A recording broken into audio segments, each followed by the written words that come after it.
Прекршочни пријави за 8 лица за инцидентот во Шуто Оризари, кога беше повреден актуелниот градоначалник на населбата и кандидат за истата функција на предстојните локални избори Елвис Бајрам.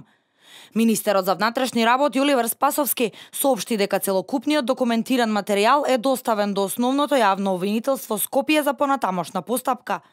Сега надлежното обвинителство треба да се произнесе околу натамошното постапување по однос на овој случај, откако, како што посочи Спасовски, ќе го добие лекарскиот наод и мислење од болницата за повредите на дел од лицата кои учествуваа во тепачката во Шуто Оризари. Министерство за внатрешни работи, односно секторот за внатрешни работи Скопје, го расчисти целиот овој случај.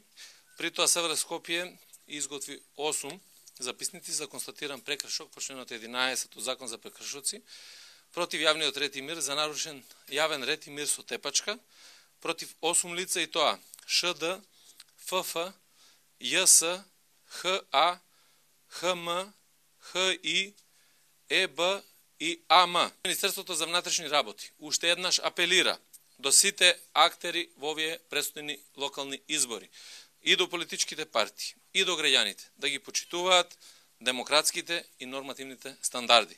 Македонската полиција нема да дозволи било какво загрозување на правото на граѓаните да го дадат својот глас на мирни, фер и демократски избори и самостојно да ја донесат сопствената одлука.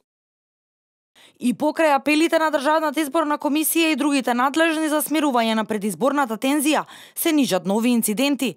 Демолиран е партиски штаб на ВМРО-ДПМН во Кочани и оштетени повеќе билборди.